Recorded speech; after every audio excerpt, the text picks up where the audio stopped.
15장 1절부터 12절 말씀 같이 보도록 하겠습니다. 오늘은요, 미련한 자의 모습에 대해서 보려고 해요. 우리는 이렇게 되지 말아야지 라는 생각으로 한번 같이 말씀 보도록 하겠습니다.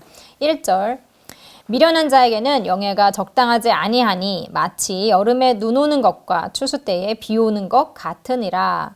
자, 미련한 자에게 어울리지 않는 것이 있대요. 그게 뭐냐면 영예. 그러니까 이게 영광스러운 명예입니다.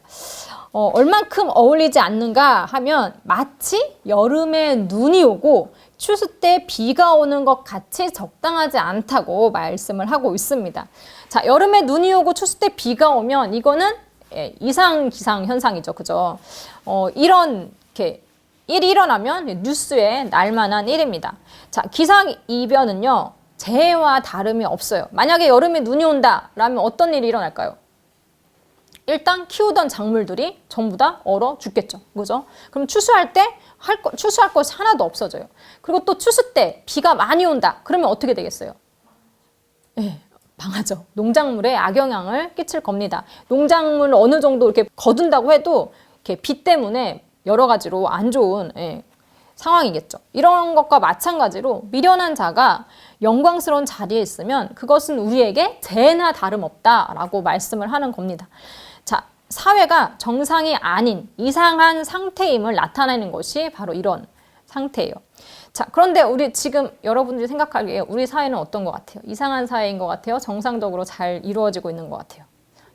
넓게 볼 필요도 없이 여러분들 한번 자신을 한번 생각해 보시기 바랍니다. 내가 미련한 자를 높이는지 안 높이는지. 예를 들어서 자, 하나님을 경외하고 믿는 자녀가 있어요. 근데 그 자녀가 공부는 좀 못해.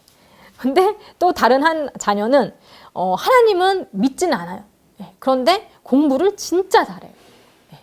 자, 이 여러분은 둘 중에 어떤 자녀를 더 높게 보십니까? 어떤 자녀를 더 칭찬을 하고 있어요? 대부분이 나는 1번이다 하지만 실제로 겪어보면 대부분이 다른 사람한테 자랑할 때 우리 애는 하나님을 진짜 잘 믿어, 열심히 믿어, 이런 자랑보다 우리 애 이번에 1등 했어, 이 자랑이 더 많을걸요. 그죠? 그리고 또 예를 들어서 너무 바빠서 예수님을 믿지는 못하고 있지만 돈을 많이 벌어다 주는 남편. 그런데 반면에 이제 열심히 막 주일날에도 열심히 헌신도 하고 이렇게 하나님을 믿지만 박봉을 가져다 주는 남편. 자, 여러분들에게 어떤 남편이 자랑스러운 남편이세요? 두 번째 남편이라고 하지만 대부분이 돈이 많이 갖다 주는 남편을 좋아하죠. 그죠? 이렇게 우리도 알게 모르게 우리도 미련한 자처럼 미련한 사람을 더 이렇게 높여주고 있다는 것이죠. 특히나 부모님들 중에 이렇게 말로써 자녀들에게 상처를 입히는 사람들이 참 많아요. 예를 들어서 이제 성적을 받아온 아이에게 그 성적으로 왜 사니? 이런 말 하시는 분들 없잖아, 있습니다. 물론 이렇게 공부 못하면 살 가치도 없다, 이런 의미로 말하는 건 아니겠죠. 근데 이제 듣는 입장에서는 공부 못하는 나는 살 가치가 없는 건가? 이렇게 들을 수 있는 것이죠. 우리가 사는 이유는 시험 100점을 맞으려고 사는 게 아닌데 사람들이 자꾸 착각을 해요. 자, 미련한 것이 괜히 미련한 것이 아니에요. 진짜 중요한 것은 내던져 버리고 부차적인 것 가지고 그것이 마치 정말 중요한 것인 것처럼 내 인생 전체를 막 올인해서 사는 것이 바로 미련한 것입니다. 미련한 자는 미련한 자를 영예롭게 생각을 해요. 그러나 미련한 자가 영광을 받는 것은 적당하지 않다고 오늘 말씀에 분명히 말하고 있죠. 미련한 자가 영예를 얻는 것은 여름에 눈 오는 것처럼 멸망으로 가는 징조입니다. 두 번째 2절 말씀 보도록 하겠습니다. 까닭 없는 저주는 참새가 떠도는 것과 제비가 날아가는 것 같이 이루어지지 아니하느니라. 자, 까닭 없는, 그러니까 이유 없이 그냥 한 저주는 이루어지지 않는다는 것이죠. 자, 이스라엘이 너무 두려웠던 모압 왕 발락이 발람이라는 선지자에게 많은 뇌물을 주면서 제발 이스라엘을 저주해 주세요 라고 부탁을 합니다. 하지만 그것을 하나님께서 허락하지 않으셨죠. 그랬기 때문에 여러 번의 시도에도 불구하고 발람의 저주는 이루어지지 않았습니다. 민수기 22장 12절 말씀 보시면 하나님께서 발람에게 말씀하시는데 뭐라고 말씀하시냐면 그 백성, 그러니까 이스라엘 백성이겠죠. 이스라엘 백성을 저주하지 말라. 그들은 복을 받은 자들이니라 라고 말씀하셨습니다. 하나님이 보시기에 이스라엘 백성들은 저주의 대상이 아니라 복의 대상이었기 때문이죠. 그래서 하나님은 저주를 돌이켜서 복이 되게 만드셨습니다. 그 결과 모압 왕 발락이 바라던 그 저주는 아무런 효과를 발휘하지 못하게 되었죠. 자, 참새가 떠도는 것, 제비가 날아가는 것, 왜일까요? 그들이 앉을 자리, 그러니까 앉을 자리를 찾지 못했기 때문이에요. 즉 앉을 자리를 찾지 못하는 저주는 새처럼 그냥 날아가 버린다는 겁니다. 이유 없이 정당하지 않는 저주는 이루어지지 않는 법입니다. 그렇다면 이유가 있는 저주는 이루어지겠죠. 자, 3절 말씀. 말에게는 채찍이요, 나귀에게는 재갈이요, 미련한 자의 등에는 막대기니라. 자, 말에게는 채찍이, 나귀에게는 재갈이 필요한 것처럼 미련한 자의 등에는 막대기가 적당하다라고 말씀을 하고 있어요. 자, 말과 나귀는요, 길들여야 할 그런 동물입니다. 이들을 통제하기 위한 수단이 바로 그 채찍과 재갈이죠. 일상생활에서도 필요하지만 특히나 전쟁에 쓰이는 말과 나귀는 전쟁에 쓰일 수 있잖아요. 이 전쟁 중에 이 말과 나귀가 제대로 훈련되어 있지 않으면, 그래서 통제를 벗어나면 어떻게 될까요? 그 위에 탄 사람도 위험할 뿐만 아니라 그 주위 사람들까지도 다 위험에 빠지게 되죠. 마찬가지로 미련한 자의 등에 막대기가 필요하다는 것은 그에게도 이런 통제가 필요하다는 것입니다. 그의 말을 함부로 하지 못하게, 그의 행동을 함부로 하지 못하도록, 제멋대로 하지 못하도록 가르치고 훈계해야 한다는 것이죠.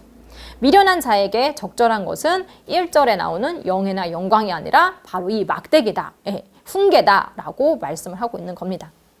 자, 4, 5절 말씀 같이 보도록 하겠습니다. 미련한 자의 어리석은 것을 따라 대답하지 말라. 두렵건대 너도 그와 같을까 하노라. 미련한 자에게는 그의 어리석음을 따라 대답하라. 두렵건대 그가 스스로 지혜롭게 여길까 하노라. 자, 4, 5절 말씀 보면 뭔가 이렇게 모순적인 반응이 나오죠. 그러니까 미련한 자의 어리석은 말에 따른 상반적인 반응에 대해서 알려줍니다. 4절에서는 대답하지 마라 라고 하고 5절에서는 대답하라 라고 얘기를 하고 있어요. 근데 그 이유는 각각 다릅니다. 먼저 대답하지 말아야 할 이유는 미련한 자와 같을까 해서예요. 자, 어리석은 말들은 거짓된 것, 무례하거나 아니면 교만한 말, 독을 품은 말, 이런 말들이라고 우리가 앞에서 많이 봐왔죠. 이러한 어리석은 말들에 우리가 껴서 대답하면서 거기에 대화를 한다면 그 자체로 우리 또한 미련한 자와 같이 된다는 것이죠.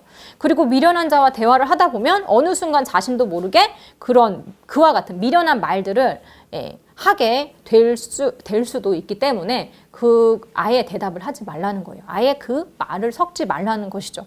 그렇기 때문에 미련한 자의 어리석은 말에 일일이 성실하게 대답할 필요가 없고, 그래서 너 안 된다고 이제 4절에서는 우리에게 교훈을 주고 있는 거예요.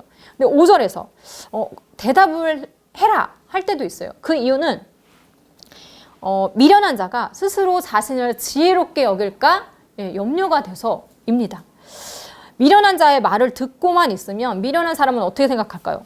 아, 내 말이 다 옳으니까 사람들이 할 말이 없구나. 자기가 옳다고 이게 그렇게 생각을 할 수가 있어요. 자기 말에 우리가 답하지 못하는 것이 자신의 의견이 타당하기 때문이라고 착각할 수가 있어요. 그럼 어떻게 될까요?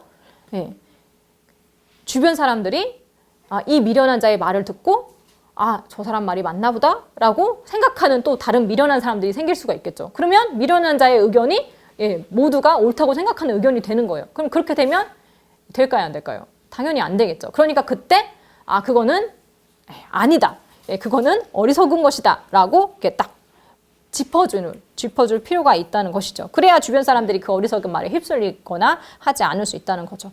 또한 미련한 자가 스스로를 지혜롭게 여기기까지 하면 이 미련한 자는 지혜로워질 기회조차 없게 됩니다. 그렇기 때문에 그의 어리석음을 짚어줘야 한다는 것이죠. 이처럼 지혜로운 자는 때로는 말을 아껴야 되고 때로는 말을 해야 합니다. 그러니까 같은 상황처럼 보이지만 그 포인트를 알고 대응하는 것이 바로 지혜일 것입니다. 그래서 우리에게 분별하는 분별력이 필요한 것이죠. 6절 말씀. 미련한 자 편에 기별하는 것은 자기의 발을 베어버림과 해를 받음과 같으니라. 자, 중요한 일을 미련한 자에게 맡기는 것은요, 지혜로운 행동이 아니라고 말씀을 하고 있어요. 미련한 자 편의 소식을 듣는 일은 어렵기 때문입니다. 자, 6절에서 보시면 이를 자기의 발을 베어버린 것 같다고 표현을 하고 있어요. 자, 발이 없으면 기별을 전하러 갈 수 있을까요? 없을까요? 없어요. 즉, 소식을 들을 수 없다는 것을 비유적으로 말을 하고 있는 겁니다. 미련한 자의 게으름이라든가 아니면 무책임함, 이런 것들이 그런 결과를 가져온다는 것이죠. 그리고 원문에서는 해를 받는다, 이거는 폭력을 마신다라고 이렇게 표현을 하고 있는데, 우리 본문에서는 해를 받는다고 표현을 했죠. 이것은 미련한 자가 상대방에게 제대로 기별을 전하지 못했을 경우에 우리가 해를 당할 수도 있다는 것으로 우리가 이렇게 그 의미를 해석해 볼 수 있겠죠. 자, 7절 말씀. 저는 자의 다리는 힘없이 달렸나니 미련한 자의 입의 잠언도 그러하니라. 자, 다리를 절면 달리기가 어렵겠죠, 당연히. 예, 그래서 힘없이 달린다고 표현을 하고 있습니다. 마찬가지로 미련한 자의 입의 잠언도 힘이 없다는 것이죠.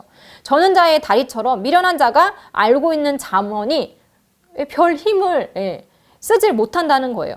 미련한 자가 지혜의 말을 들어서 알고 있을 수는 있지만 그것이 그의 삶을 이끌지는 못한다는 것이죠. 그래서 미련한 자는 잠언을 별 효용 가치가 없는 것으로 가볍게 만들어버리고 맙니다. 8절. 미련한 자에게 영예를 주는 것은 돌을 물매에 매는 것과 같으니라. 자, 이러한 이유로 미련한 자에게 영예를 주는 것은 돌을 물매에 매는 것 같다고 말을 합니다. 물맷돌은요, 여러분, 다윗이 골리앗을 대적할 때 사용한 무기이죠. 즉, 미련한 자에게 영광의 자리를 주는 것은 그의 손에 무기를 쥐어주는 것과 같은 것입니다. 근데 그의 무기는 적군뿐만이 아니라 아군도, 심지어 자기 자신까지도, 자기 자신에게까지도 해를 끼칠 수 있는 것이죠. 미련한 자가 한 나라의 지도자가 되면 그 나라가 어떻게 될까요? 우리 가까이 아주 좋은 예가 있죠. 북한. 더 말은 안 하겠습니다. 9절 말씀. 미련한 자의 입의 잠언은 술 취한 자가 손에 든 가시나무 같으니라. 자, 이번에는 미련한 자의 입의 잠언을 술 취한 자의 손에 든 가시나무에 비유를 하고 있습니다. 잠언은요, 사람들에게 유익을 주기 위한 말씀들이잖아요. 그런데 미련한 자가 그 잠언을 가지고 사람을 찌르고 상처 주는데 사용을 한다는 것이죠. 그러니까 앞뒤 분간 못하고 막 여기저기 아무 데서나 아무렇게나 말을 하는 술 취한 사람처럼 자기 하고 싶은 말을 상대방에게 배려 없이 막 이렇게 던지는 거죠. 아, 좋은 말이니까 잘 들어라. 막 이렇게 얘기를 하면서 좋은 말씀을 참 폭력적으로 합니다. 하나님의 말씀은 지식적으로 많이 아는데 은혜가 없는 사람, 은혜의 체험이 없는 사람들이 남을 상처 주는 그런 입바른 소리를 참 많이 하죠. 바리새인들이 그랬습니다. 그래서 예수님께 책망을 많이 들었죠. 같은 말이라도 지혜로운 자의 잠언에는 힘이 있고 배려가 있다는 사실 기억하시기 바랍니다. 자, 10절 말씀. 장인이 온갖 것을 만들지라도 미련한 자를 고용하는 것은 지나가는 행인을 고용함과 같으니라. 이 본문은 참 그 원문의 뜻을 이해하기가 굉장히 어려운 그런 본문이에요. 새 번역 성경에서는 이걸 뭐라고 번역을 했냐면 미련한 사람이나 지나가는 사람을 고용하는 것은 궁수가 닥치는 대로 사람을 쏘아대는 것과 같다라고 이렇게 해석을 했습니다. 이것은 앞에 물맷돌 아니면 술 취한 자의 손에 가시나무 이 비유와 비슷하다고 볼 수 있는 거죠. 궁수가 닥치는 대로 사람들을 쏘아서 불특정 다수에게 테러를 가하는 것과 같습니다. 즉 미련한 자를 고용한다는 것은 많은 사람들에게 치명적인 피해를 줄 수 있음을 의미하는 거죠. 또 우리가 이거를 그냥 개정개혁 이 말씀대로 해석대로 이해를 한다면 장인은 뭐든지 만들 수 있는 사람인데 그 무엇이든지 만들려면 기술이 이렇게 중요하죠.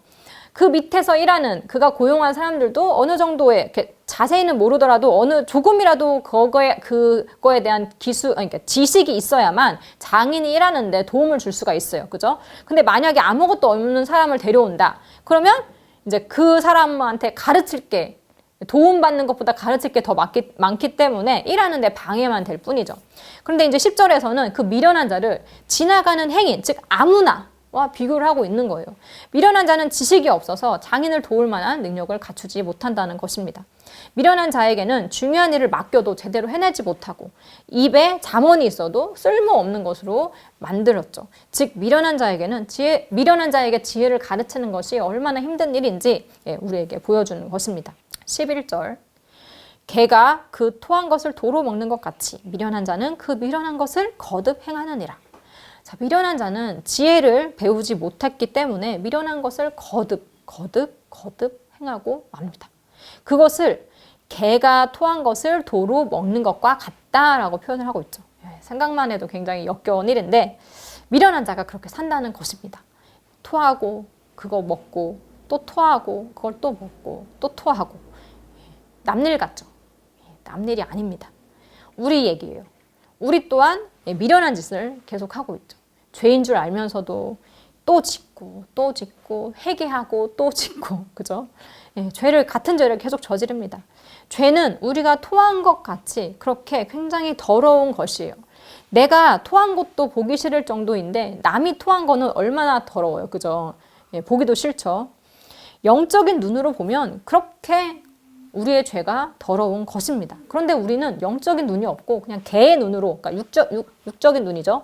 개의 눈으로 보니까 그 토한 것을 역겨운지 모르고 또 먹는 거죠. 도로 먹는 거죠. 12절 말씀. 네가 스스로 지혜롭게 여기는 자를 보느냐? 그보다 미련한 자에게 오히려 희망이 있느니라. 여러분이 이 자리에 앉아서 하나님의 말씀을 듣고 있다고 해서 우리는 모두 지혜로운 자가 아닙니다. 저도 마찬가지고. 우리는 지혜를 얻기 위해서 끊임없이 공부해야 되고 끊임없이 노력을 해야 합니다. 스스로를 지혜롭게 여기면 그때부터 가망이 없어진다는 거예요. 12절에서는 보면 차라리 미련한 자에게 희망이 있다고 말을 하고 있어요. 우리가 앞에서 봤듯이 이 지혜 얻기가 그렇게도 힘든, 그렇게도 어려운 이 미련한 자라도 스스로 지혜롭게 여기는 자보다는 지혜를 얻을 소망이 아주 조금은 더 있다고 그렇게 말씀하고 있는 거예요.